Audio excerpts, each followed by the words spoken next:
भक्तगणों, आज महाभारत में आयु को बढ़ाने और घटाने वाले शुभाशुभ कर्मों का वर्णन का शेष भाग का आज इस वीडियो में बताऊंगा। इसको ध्यानपूर्वक सुने और भक्ति माँ भगवती चैनल को लाइक एंड सब्सक्राइब जरूर करें। सुनिए। अपना हित चाहने वाला मनुष्य घर से दूर जाकर पेशाब करे, दूर ही पैर धोए और दूर पर ही जूठे फेंके। विद्वान पुरुष को लाल पुष्पों की नहीं, श्वेत पुष्पों की माला धारण करनी चाहिए, किंतु कमल और कुवलई लाल हो तो भी उन्हें धारण करने में कोई हर्ज नहीं है। लाल रंग के फूल तथा वन्य पुष्पों को मस्तक पर धारण करना चाहिए। सोने की माला कभी भी पहनने से अशुद्ध नहीं होती। सोने की माला कभी भी पहनने से अशुद्ध नहीं होती। स्नान के पश्चात मनुष्य को अपने ललाट पर गीला चंदन लगाना चाहिए। कपड़ों में कभी उलट फेर नहीं करना चाहिए। दूसरों के पहने हुए कपड़े न पहने। जिसकी कोर फट गई हो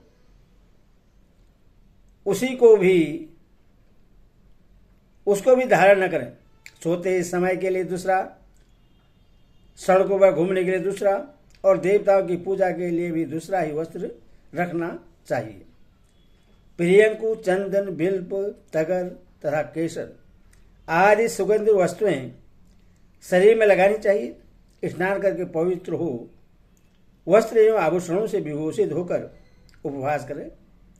सभी पर्वों के समय ब्रह्मचर्य का पालन करना आवश्यक है। किसी के साथ एक पात्र में भोजन करना निषिद्ध है। जिसको रसलवा स्त्री ने छू दिया हो तथा जिसमें से सार निकाल लिया गया हो, ऐसे अन्न को कदापि भक्षण न करें। जो तरसती हुई दृष्टि से अन्न की ओर देख रहा हो उसे दिए बिना भोजन करना उचित नहीं है। बुद्धिमान पुरुष को चाहिए कि किसी अपवित्र मनुष्य के निकट अथवा सत्पुरुषों के सामने बैठकर भोजन न करें। धर्मशास्त्र में जिनका निषेध किया गया है ऐसे अन्न को छिपा कर भी न खाएं।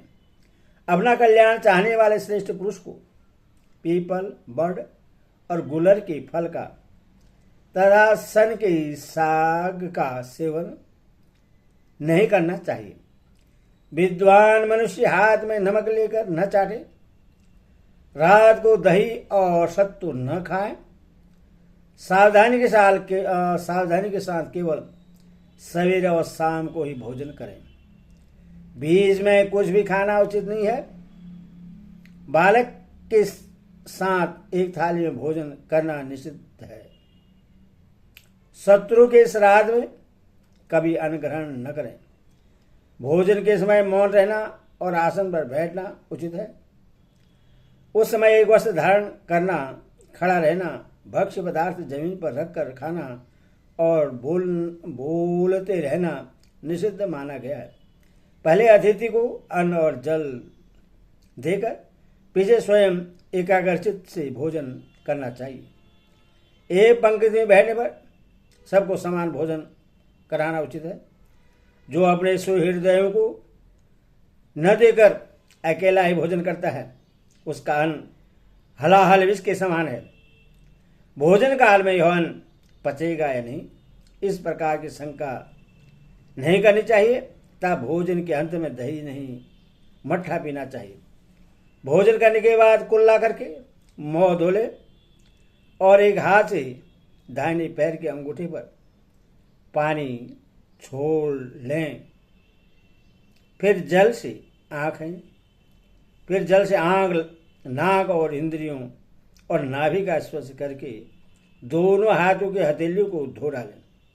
धोने के पश्चात गीले हाथ लेकर ही न बैठ जाएं। उन्हें कपड़ों से पोंछकर सुखा लें। अंगूठे का मूल स्थान बृहतीर्थ कहलाता है। अंगुलियों का अग्रभाग देवतीर्थ है और अंगुष्ठ और तर्जनी के मध्य का भाग पितृतीर्थ माना गया है। श्राद्ध, तर्पण आदि पेट कर्म शास्त्र विधि के अनुसार सदा पितर्पण पितृ से ही करने चाहिए। अपनी भलाई चाहने वाले पुरुष को दूसरों की निंदा तथा अप्रिय वचन मोह से नहीं निकालने चाहिए। किसी को क्रोध नहीं दिलाना चाहिए तथा पतित मनुष्य के साथ वार्तालाप की इच्छा नहीं रखनी चाहिए। पतितों के तो दर्शन और स्पर्श का भी परित्याग कर देना उचित है। ऐसा करने से मनुष्य की आयु बढ़ती है। कुमारी कन्या और कुलटा या वैश्या से संसर्ग न करें। अपनी पत्नी के साथ भी दिन में तथा ऋतुकाल के अतिरिक्त समय में समागम न करें। इससे आयु की वृद्धि होती है। अपने अपने तीर्थ में आचमन करके कार्य आरंभ करें और उसके पूर्ण होने के पश्चात पुनः 3 बार आचमन करके 2 बार मुंह पोंछ लें। इससे मनुष्य शुद्ध हो जाता है। पहले नेत्र नासिका आदि इंद्रियों का 1 बार स्पर्श करके 3 बार अपने ऊपर जल छिड़कें। इसके बाद विदग्ध विधि के अनुसार देवयज्ञ और पितृयज्ञ करना चाहिए। अब ब्राह्मण के लिए भोजन के आदि और अंत में जो पवित्र एवं हितकारक शुद्धि का विधान है उससे बता रहा हूं, सुनो। ब्राह्मण को प्रत्येक शुद्धि के कार्य में ब्रह्मा तीर्थ से आचमन करना चाहिए। थूकने और छींकने के बाद आचमन करने से ब्राह्मण पवित्र होता है।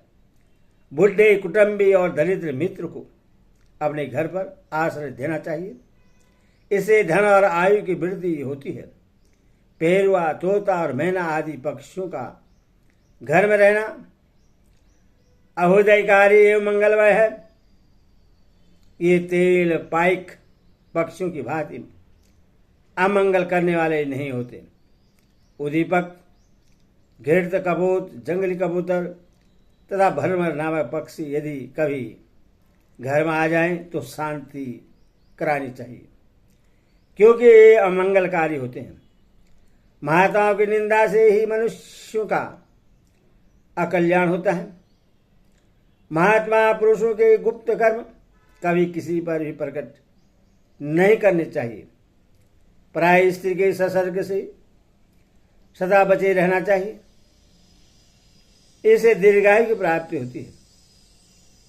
अपनी उन्नति चाहने वाला बुद्धिमान पुरुष को उचित है कि ब्राह्मण के द्वारा वास्तु पूजन पूर्वक आरंभ कराएं और अच्छे नागरिक और अच्छे कारीगर के द्वारा बनाए घर में निवास करें।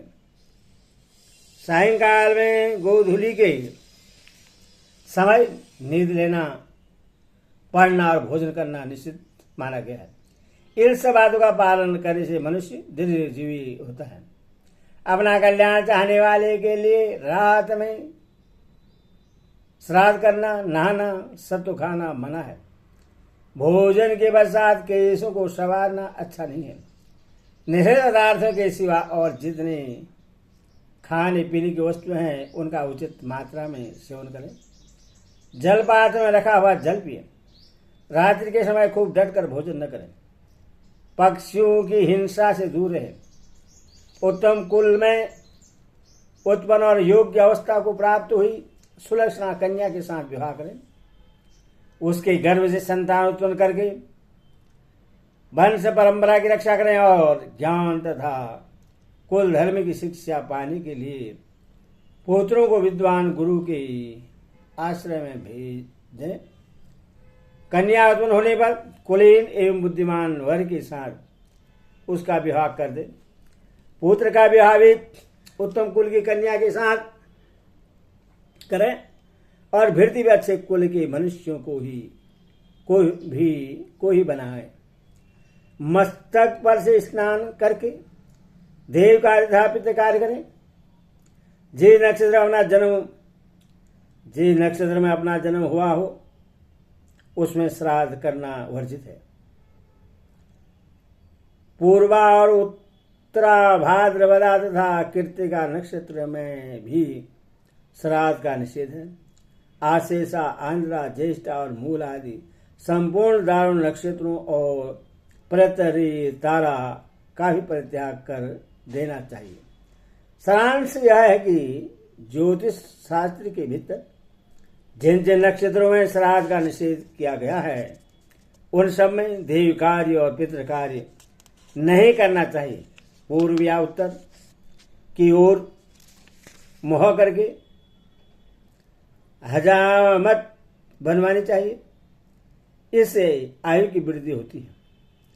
निंदा करना अधर्म बतलाया गया है, इसीलिए दूसरों की ओर अपनी भी निंदा नहीं करनी चाहिए। जो कन्या किसी अंग से हीन हो अथवा जो अधिक अंक वाली हो, जिसके गोत्र और परवर अपने ही समान हो, तथा जो नाना के कुल में उत्पन्न हुई हो, उसके साथ विवाह नहीं करना चाहिए। जिसके कुल का पता न हो, जो नीच कुल में पैदा हुई हो, जिसके शरीर का रंग पीला हो तथा जो कुष्ठ रोग वाली हो, उसके साथ विवाह करना निषिद्ध है।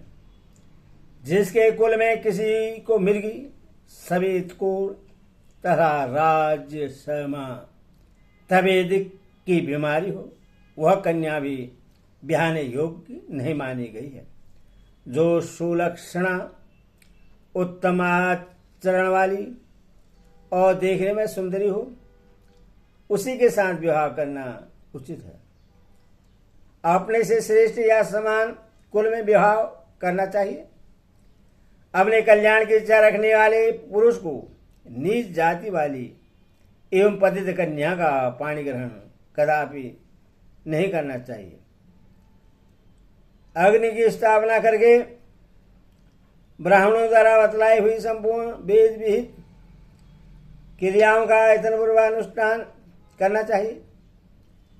स्त्रियों से ईर्ष्या रखना उचित नहीं है।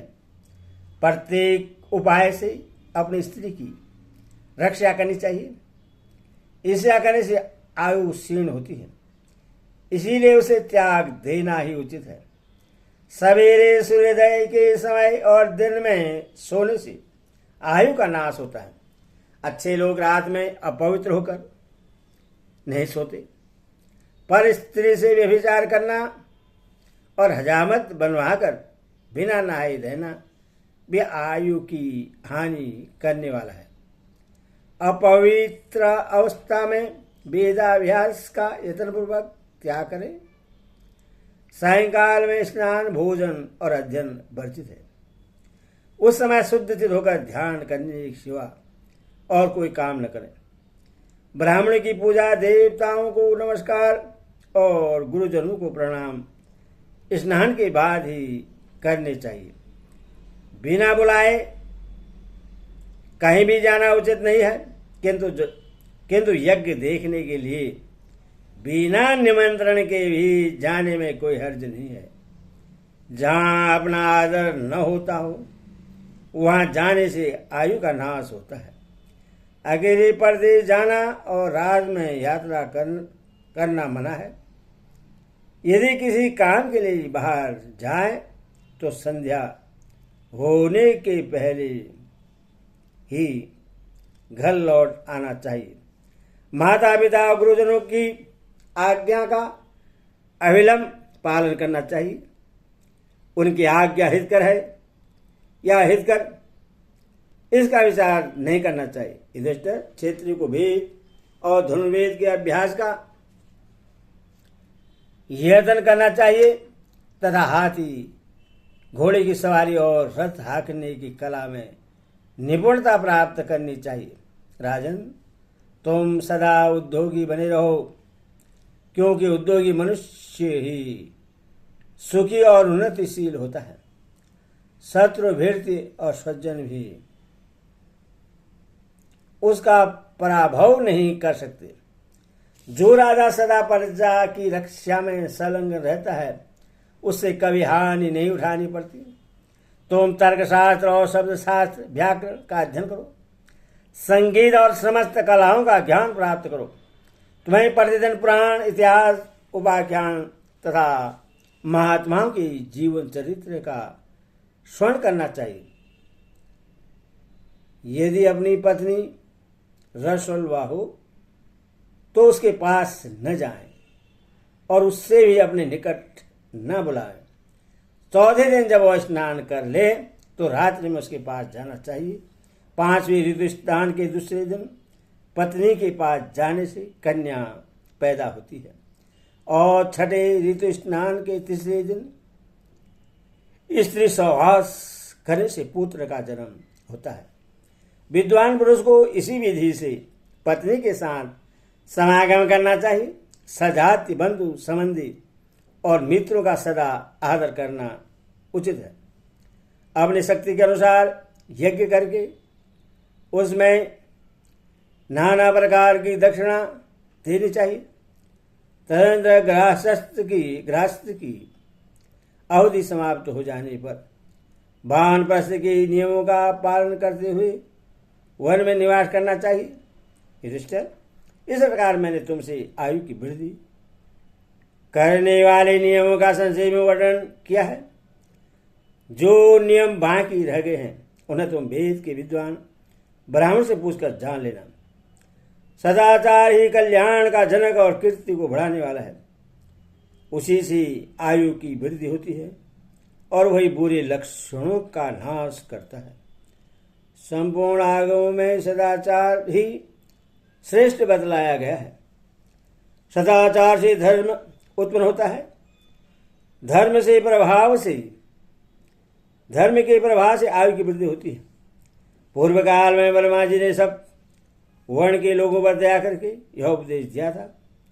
यह यश, आयु और स्वर्ग की प्राप्ति कराने वाला तथा परम कल्याण का आधार है। हरिओम तत्सत। हरिओम।